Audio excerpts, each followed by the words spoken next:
नमस्कार प्रिय बच्चों,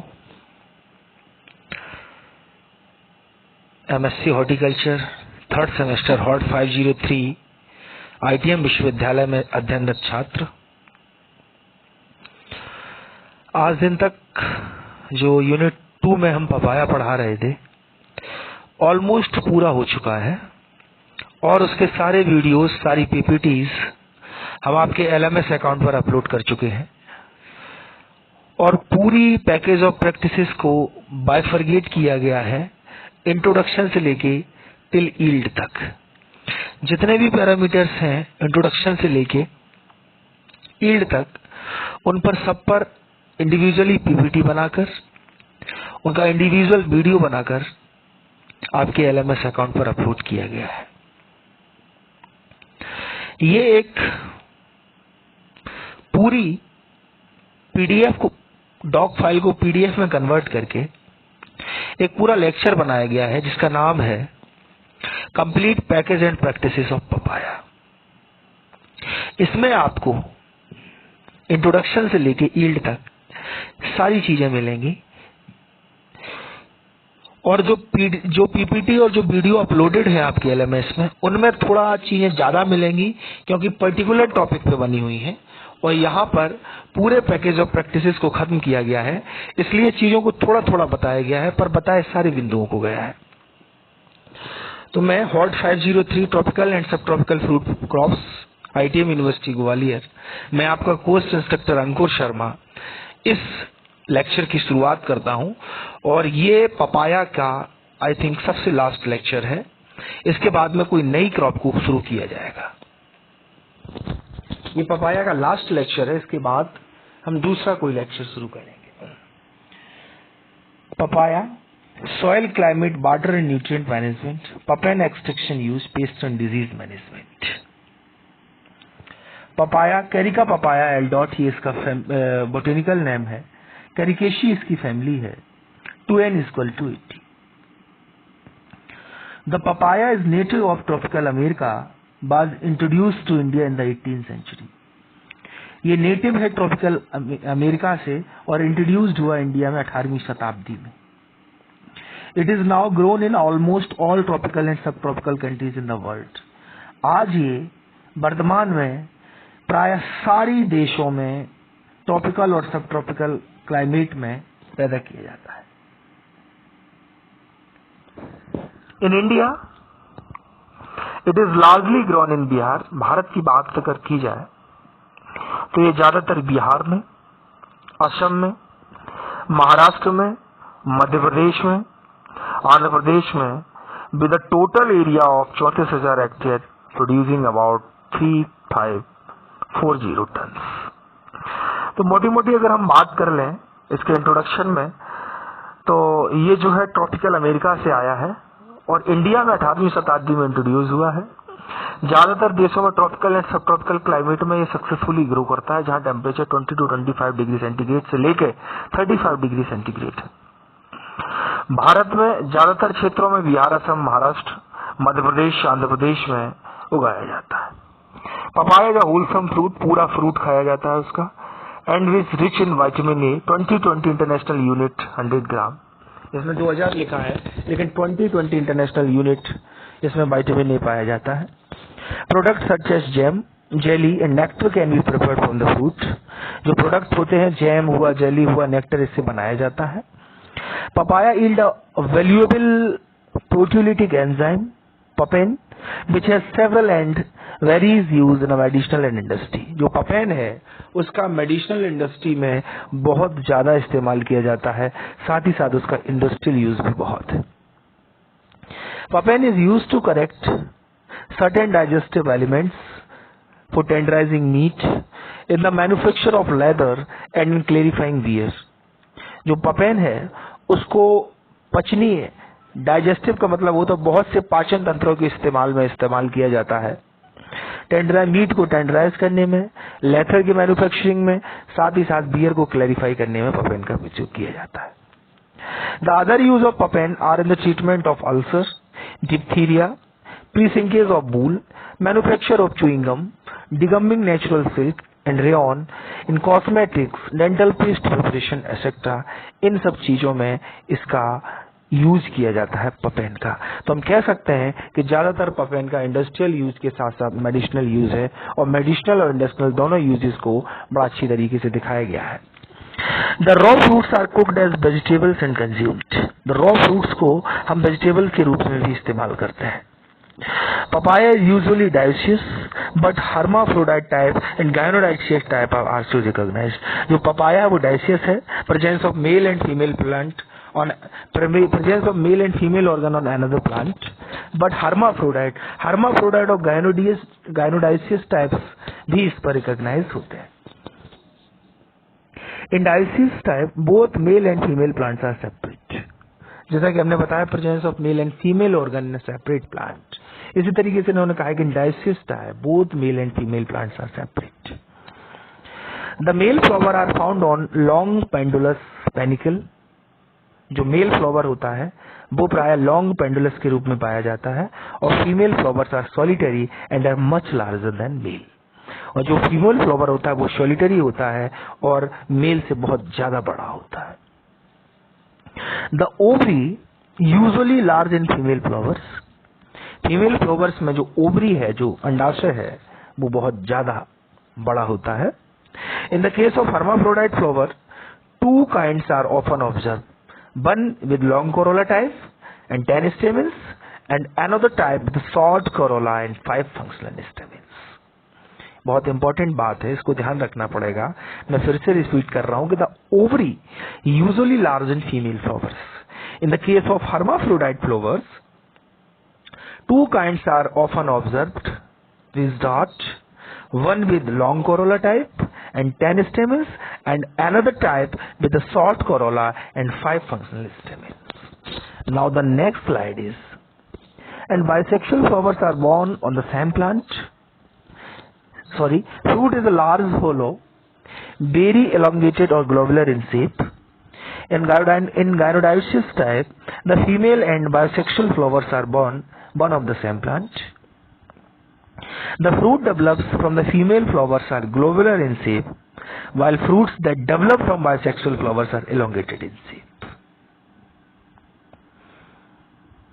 The edible fruits are found only in Carica papaya. Carica papaya जो स्पीसीज है उसमें ही edible fruits पाए जाते हैं। Carica condamariensis, known as mountain papaya, thrives well at an elevation between 1500 to 2000 meter in Western Ghats. Carica monica is found growing wild in Amazon basics. जो Carica monica है वो पाई जाती है जंगलों में Amazon basins में। Now next है soil and climate. It does well in varied soil types. The best performance is observed on loams of uniform texture up to 1.8 meter in depth. Soil में जो हमने पूरा पीपीटी पे video बनाया है उसमें पूरे सॉइल के बारे में बताया, तो ज्यादा बताने की जरूरत नहीं है। It does well in varied type, किसी भी तरीके से सॉइल में ये सर्वाइव कर लेता है। The best performance is observe on loam soils में जो होता है उसमें अच्छा इसका जिसका यूनिफॉर्म टेक्सचर होता है 1.8 metre in depth. The most important requirement in that the soil should have good drainage. Drainage बहुत अच्छा होना चाहिए। टॉपोग्राफी अंडुलेटेड ना हो, प्लेन होनी चाहिए, क्योंकि जब अंडुलेटेड टॉपोग्राफी में वाटर का स्टेग्नेशन हो जाता है तो ऐसी कंडीशंस में प्लांट डैमेज हो जाता है। जहां तक कि आपको पता है कि पपाया का प्लांट 25 सेंटीमीटर पानी को भी 2 घंटा नहीं झेल पाता। अगर उसके रूट जोन में 25 सेंटीमीटर भी पानी 2 घंटे के लिए जमा हो जाता है तो वो प्लांट की पूरी फिजियोलॉजी को डैमेज करके उसको डेड कर देता है। So the most important is that the soil should have good drainage. Even 2 to 3 centimeter of water stagnation around the tree for a few hours is likely to damage them due to the collar rot disease occurrence. जो collar rot disease है उसके infestation के कारण plant पूरा damage हो जाता है। और ये क्यों होती है? ये वाटर के stagnation से होती है। Papaya performs well in a tropical climates where summer temperature ranges from 35 degrees centigrade to 38 degrees centigrade. At higher elevations, the fruit quality is usually lower. It cannot tolerate very hot summer or frost. The limits cultivation in northern India It cannot tolerate very hot summer or frost. A dry warm climate tends to increase the sweetness of the fruit. जो dry warm climate होता है वो प्रायः फल के अंदर मिठास को बढ़ाने के लिए कारगर सिद्ध होता है. In strong wind, जब तेज हवाएं चलती हैं prone areas में, wind breaks have to be provided to save the tree from wind damage. Tamil Nadu is an ideal home for growing papaya because of the mild temperature and freedom from mosaic and leaf curl virus diseases. Tamil Nadu को ideal इसलिए बताया गया है क्योंकि यहाँ पर जो temperature है काफी माइल्ड पाया जाता है जो पपाया के लिए अच्छा होता है. साथ ही साथ यहाँ किसी भी तरीके का मोजेक और लीफ कर्ल जो डिजीजेस हैं इनका इन्फेस्टेशन नहीं होता. These features help all the year around cultivation papaya. Now the next is seed production. Papaya is highly cross-pollinated crop. जो पपाया है highly cross-pollinated crop है. Seeds taken from a fruit would rarely breed two to type. If a variety is to be maintained pure, controlled pollination between selected female and male progenies of the same parent, that is crossing of sister and brother, called sib mating. जब sister and brother की हम cross करवाते हैं तो उसको हम sib mating बोलते हैं. has to be done. This consists of collection of pollen from the male parent and applying it on the previously bagged female flower. Seeds from such sib mated fruits should be used for further multiplication. Failure to observe this precaution leads to the deterioration of the variety, resulting in the progeny being a mixture of all kind of types within a few years. Now the next is propagation. Next is propagation. The most common method of propagation of papaya is from seed. The most common method है propagation का papaya का वो seed से है. Seeds are collected from well mature, ripe and large fruits born on female plants to hermaphrodite plants, as the case may be. The fruits are cut, opened and seeds are carefully extracted in trays. Fruits को cut करके open करते हैं और seed को बड़ा सावधानी के साथ निकालते हैं ट्रेस में. दे आर वाश्ड, धोया जाता है, ड्राइड इन द सन, सूर्य के प्रकाश में उनको सुखाया जाता है और छायादार स्थानों में बोटल्स में रख के उनको स्टोर कर दिया जाता है. And are store in bottles. Fresh seeds may be mixed with fine cooled wood ash which absorb the slimy coating on them and helps to keep the seeds separate on drying. About 500 gram seed is required to raising in 1 hectare. 500 gram seed sufficient होता है 1 hectare के फसलोत्पादन के लिए. Seedling can be raised in the raised nursery beds or in polythene bags. However, the seedling from the later one are good. Two seeds in gynodioecious types or 5 to 6 seeds in dioecious types should be sown per polybag. The papaya plant can also be propagated from cuttings and grafts. Propagation from seed is, however, preferred because the vegetative methods of propagation are not economical.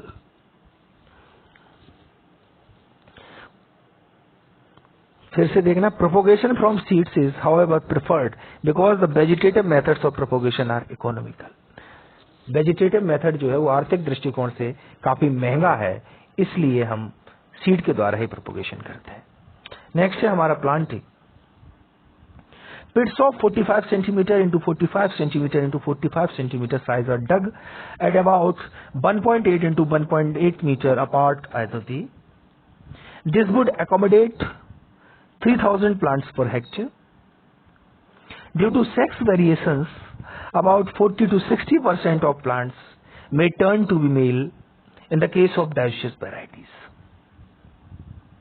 Therefore, in such case, 2 to 3 seedlings per hole at 30 centimeter apart in the pit should be planted, so that when they reach the flowering phase, the unproductive male trees can be removed to keep the population ratio of one male tree for every 15 to 20 female trees. In the case of bisexual varieties, such contingency may not arise. One good seedling per pit may be planted. The best time of planting papaya is the beginning of southwest monsoon in the most part of India. In South India, June to October and January to March are suitable for planting, as the other months are either too hot or rainy. In South India, जून और October and जनवरी से मार्च suitable होता है planting के लिए, और months काफी गर्म माने जाते हैं, इसलिए हम उस समय पे साउथ इंडियन कंडीशंस में बुवाई नहीं करते. Manures and fertilisers. The nutrition of papaya is different from other crops because of its quick growing, continuous and heavy fruiting nature. Nutrient uptake studies conducted at TNAU showed that the uptake of NPK is more between flowering and harvesting stage, its peak requirement being between fruit development and harvesting. As three stages, that is flowering, fruit development and harvesting, concurrently occur in papaya plant, regular fertilizer application, that is 10 kg of FYN plant as basal, besides 50 gram each of NPK per plant as biomonthly intervals is recommended by TNAU. At Indian Institute of Horticulture Research, IIHR Bangalore, a dose of 250 gram each of nitrogen, phosphorus and 500 gram potash per plant per year in 6 split application recommended to get higher yield. Now the next is irrigation. Papaya responds well to copious irrigation in well-drained soils. Regular irrigation helps fruit development and induces the tree to bear larger size fruits. Water stagnation should be avoided. जैसा कि पहले ही बताया, water stagnation जमा हुआ पानी अच्छा नहीं होता पपीता में. In most part of India, papaya are irrigated once in 8 or 10 days. Now the next is after cultivation. रख रखाव कैसे क्या करें, देखभाल कैसे करें. It is not possible to identify the sex at the early stage until they put forth flowers, which may take 4 to 5 months from planting. ये देखभाल है. इसके साथ साथ हम बात करेंगे मेन जो हमारा है इंसेक्ट का, हार्वेस्टिंग एंड यील्ड. ये सेक्स एक्सप्रेशन. सेक्स एक्सप्रेशन में है many sex forms such as dioecious, hermaphrodite, gynodioecious. 3 type के सेक्स फॉर्म्स इसमें देखे जाते हैं. डायोसियस, एक हर्माडायोसियस और गायनोडायोसियस. ये कंपटीशन का भी क्वेश्चन है कि सेक्स टाइप्स पपीता में कितने पाए जाते हैं. कहीं कहीं 8 हैं, कहीं कहीं 3 है. अलग अलग साइंटिस्ट के द्वारा दिए गए. Have been reported in papaya. There are no district और definite methods to ascertain the sex of the plants at the early stage itself. Besides, many factors have been reported to influence the sex expression. Number 1 environment और number 2 growth regulators. Environments के द्वारा ये है और growth regulators के द्वारा ये है. ग्रोथ रेगुलेशन में तो GA 50 ppm, ethereal 200 ppm, SADS 250 ppm और फॉस्फॉन डी है 2500 ppm. Increase the femaleness in dioecious types. Harvesting and yield. इतनी चीजें जो हमने आपको बताई हैं, ये सब हम आपके पीपीटी के रूप में इंडिविजुअली बाइफरगेट करके दे चुके हैं. इसलिए हम इनको थोड़ा तेज तेज पढ़ रहे थे कि चीजों को आप जानते हैं पर हमको उनको पढ़ना है, क्योंकि वो स्लाइड में मेन है हार्वेस्टिंग एंड यील्ड, जो कि हमने वहां पर भी छोड़ा और यहां पर भी हम छोड़ रहे हैं. The first crop of fruits become available in 12 to 14 months from the time of planting. The cropping is practically continuous during the life of the tree. In the plains of North Indian, fruits continue to mature through the spring and summer, but in cooler places in the hill only 3 to 4 months from February to May. Fruits should be harvested when the color changes from green to yellowish green. It should be harvested individually with hands, taking care to avoid injuries on the fruits. The yield varies considerably and the yield per tree may vary from 50 to 100 fruits. The yield may also vary according to the number of female and hermaphrodite trees. In the orchard, TNAU breed varieties yield 100 से 160, 100 to 160 ton per hectare. Papaya gives economic crop up to 2 years and thereafter it declines drastically Fruits to be consumed locally should be stored in a single layer of store until they become yellow for distant market. It should be packed in bamboo basket lined with straw to avoid freezing. ये हमारा papaya का complete package of practices खत्म हुआ। Papaya पूरा आपके LMS पर upload है, PPT से लेके वीडियो से लेके रिसर्च पेपर्स तक। ये फाइनल इसका वीडियो हो गया एक पर्सनल पीडीएफ पर, इसको पढ़ लेना। इसी के साथ पपाया की क्रॉप आज खत्म होती है। अब कल हम नए चैप्टर के साथ आपसे मुखातिब होंगे। नमस्कार।